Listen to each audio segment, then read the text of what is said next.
صفحہ کا ذکر ہے۔ ایک گاؤں میں ایک لڑکی رہتی تھی جس کا نام روشنی تھا۔ روشنی ایک چھوٹے سے گاؤں کے رہنے والی 22 سال کی لڑکی تھی۔ اس کے گھر میں اس کی ماں اور 2 چھوٹے بھائی تھے۔ گاؤں میں زندگی مشکل تھی اور روزگار کے مواقع بہت کم تھے، لیکن روشنی ہمیشہ کچھ نیا کرنے کے خواب دیکھتی تھی۔ اس کی سب سے بڑی خواہش تھی کہ وہ اپنے گاؤں کے لوگوں کے لیے کچھ ایسا کرے جس سے ان کی زندگی میں خوشحالی آ جائے۔ روشنی کو بچپن ہی سے کھانا پکانے کا بہت شوق تھا، خاص طور پر اپنی دادی کے پرانے نسخوں سے کچھ نیا اور منفرد بنانا۔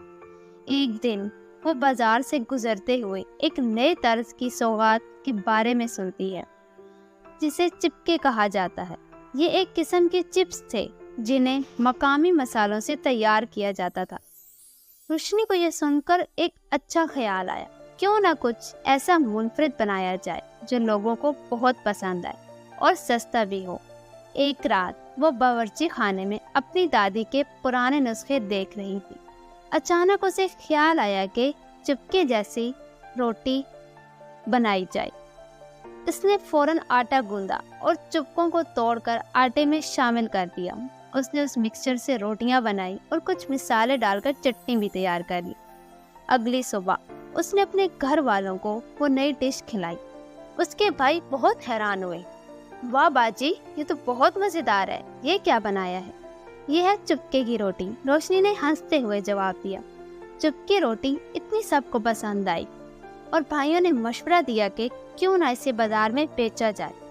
روشنی نے پہلے ہچکچاہٹ محسوس کی، لیکن پھر اس نے حوصلہ کیا اور گاؤں کے ساتھ ہفتہ وار بازار میں ایک چھوٹا سا ٹھیلا لگا لیا۔ شروعات میں لوگ حیران ہوئے، لیکن جب انہوں نے چپکی روٹی کا مزہ چکھا تو وہ بازار بار بار آنے لگے۔ جلدی روشنی کی چپکی روٹی پورے گاؤں میں مشہور ہو گئی۔ لوگ دور دور سے اس کا ٹھیلا دیکھنے آتے۔ وہ تیزی سے فروخت کرنے لگی، اس کی محنت رنگ لانے لگی۔ کچھ مہینوں بعد روشنی نے اتنے پیسے کما لیے تو ایک چھوٹی سی دکان کھول سکی۔ گاؤں کے لوگ روشنی کو سراہتے اور اس کی تعریف کرتے کہ اس نے چھوٹے سے گاؤں کو ایک بڑے کاروبار میں بدل دیا تھا۔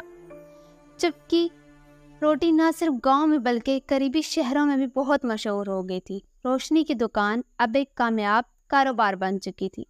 ایک دن ایک بڑے فوڈ چین کا مالک اس کے پاس آیا اور کہا، روشنی، تمہاری چپکی روٹی نے ہمیں بہت متاثر کیا ہے۔ میں چاہتا ہوں کہ تم اپنے پاس سے ہمارے لیے بھی اس کاروبار کے لیے وقت نکالو۔ یہ روشنی کے لیے ایک بڑا موقع تھا۔ اس نے فوراً حامی بھر لی۔ اب اس کی چپکی روٹی ملک بھر میں مشہور ہو چکی تھی۔